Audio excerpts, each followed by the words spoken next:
हाय, जब हम stock market से रिलेटेड कोई डिसीजन लेते हैं तो उसमें हमारी नॉलेज और रिसर्च के साथ साथ हमारे बिहेवियर का भी बहुत बड़ा रोल होता है। काफ़ी एक्सपर्ट्स का ये मानना है कि स्टॉक मार्केट इन्वेस्टिंग में सक्सेसफुल होने के लिए फाइनेंशियल नॉलेज से ज़्यादा मेंटल डिसिप्लिन का इंपॉर्टेंस है। आप किस तरह पैनिक सिचुएशंस में रिएक्ट करते हैं, अपने रिस्क को कंट्रोल करते हैं और अलग अलग बायसेस से अपने आप को प्रोटेक्ट करते हैं, ये सभी फैक्टर्स लॉन्ग टर्म में ज़्यादा ज़रूरी होते हैं। तो आज के इस वीडियो में हम ग्रो रीड सीरीज को आगे बढ़ाते हुए एक ऐसी बुक के बारे में बात करने जा रहे हैं जो हमें साइकोलॉजी और बिहेवियरल फाइनेंस के बारे में बहुत कुछ सिखाती है। इस बुक का नाम है थिंकिंग फास्ट एंड स्लो। ये बुक फेमस साइकोलॉजिस्ट और इकोनॉमिस्ट डैनियल कैनेमन ने लिखी है, जिनको साल 2002 में इकोनॉमिक साइंसेस का नोबेल प्राइज भी मिल चुका है। तो चलिए इस बुक की टॉप 5 लर्निंग्स के बारे में बात करते हैं।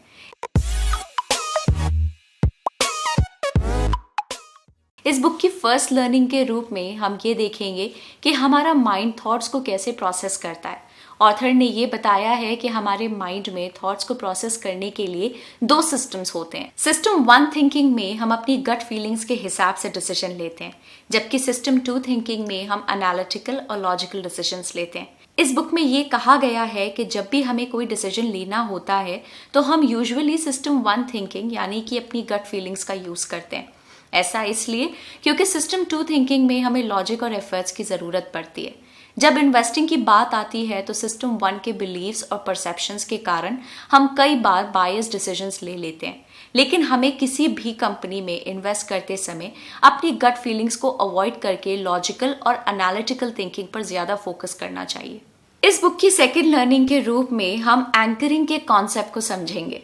जब हम पहले से अवेलेबल किसी इंफॉर्मेशन या डेटा से इन्फ्लुएंस होकर कोई प्रेजेंट डिसीजन लेते हैं तो इसे एंकरिंग कहते हैं। इस बुक में दी गई एक केस स्टडी के अनुसार एक बार सैन फ्रांसिस्को में कुछ विजिटर्स से चैरिटी डोनेशंस की रिक्वेस्ट की गई। विजिटर्स से 3 अलग अलग तरीकों से डोनेशन करने के लिए पूछा गया। फर्स्ट केस में उन्होंने कोई स्पेसिफिक अमाउंट की डिमांड ना करके सिंपली डोनेशन के लिए रिक्वेस्ट की। इस केस में एक एवरेज विजिटर ने $64 का डोनेशन दिया।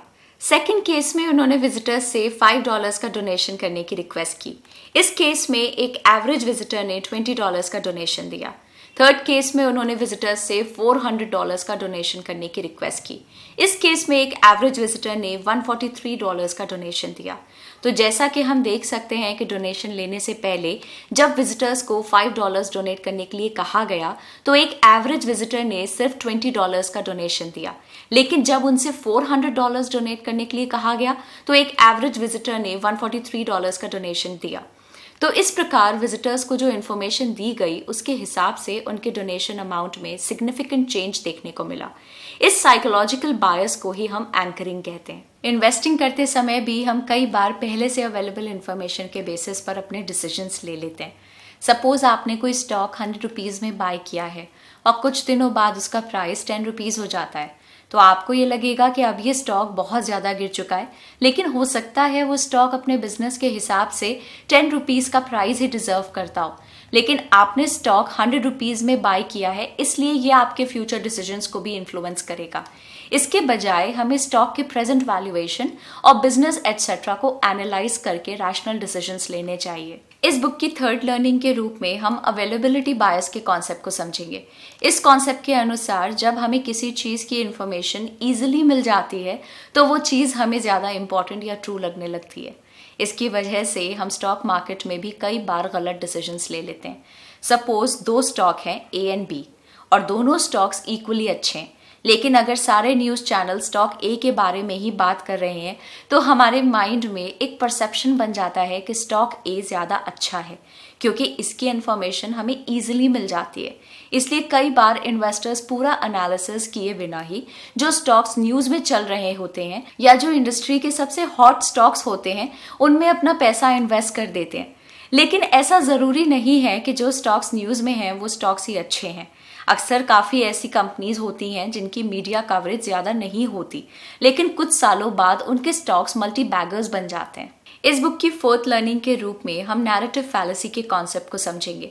जब भी हमारी लाइफ में कुछ अच्छा या बुरा होता है तो उसके बेसिस पर हम कई बार अपने इन्वेस्टमेंट डिसीजंस को भी चेंज कर लेते हैं, ऑल्दो उस इंसिडेंट का स्टॉक मार्केट से कुछ भी रिलेशन नहीं होता।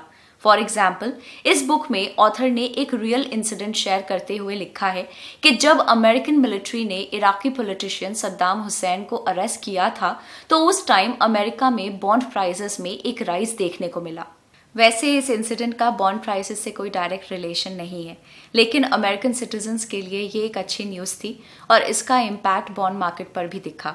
ये इंसिडेंट नैरेटिव फैलेसी का एक अच्छा एग्जाम्पल है, जहां पर इन्वेस्टर्स दो टोटली इंडिपेंडेंट चीज़ों के बीच में एक कनेक्शन बना लेते हैं।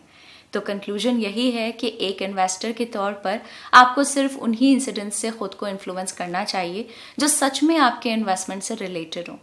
इस बुक की 5th लर्निंग के रूप में हम हेलो इफेक्ट के कॉन्सेप्ट को समझेंगे।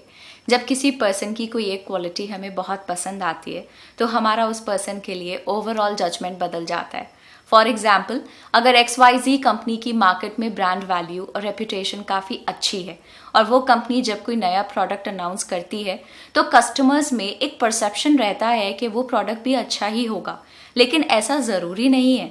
इस बिहेवियरल टेंडेंसी को ही हम हेलो इफेक्ट कहते हैं। अब आप सोच रहे होंगे कि ये हेलो इफेक्ट इन्वेस्टिंग में कैसे काम करता है। जब एक बहुत पॉपुलर ब्रांड की किसी सब्सिडरी कंपनी का कोई IPO आता है तो हम हेलो इफेक्ट के कारण पहले से ये परसेप्शन बना लेते हैं कि ये स्टॉक भी वैल्यूएबल ही होगा और उस हिसाब से ही हम अपने इन्वेस्टमेंट डिसीजंस लेते हैं।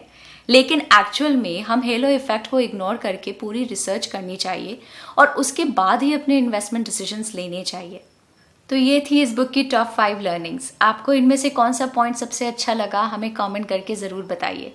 आप हमें कमेंट्स में ये भी बताएं कि ग्रो रीड सीरीज़ के अगले एपिसोड में आप कौन सी बुक की टॉप लर्निंग्स के बारे में जानना चाहेंगे।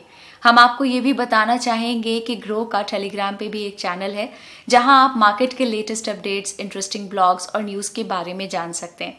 टेलीग्राम चैनल का लिंक हमने इस वीडियो के डिस्क्रिप्शन में डाल दिया है, तो आप उसको भी ज़रूर ज्वाइन करें। मार्केट्स के बारे में ऐसे लेटेस्ट अपडेट्स देखते रहने के लिए ग्रो के चैनल को सब्सक्राइब करें। Bye bye.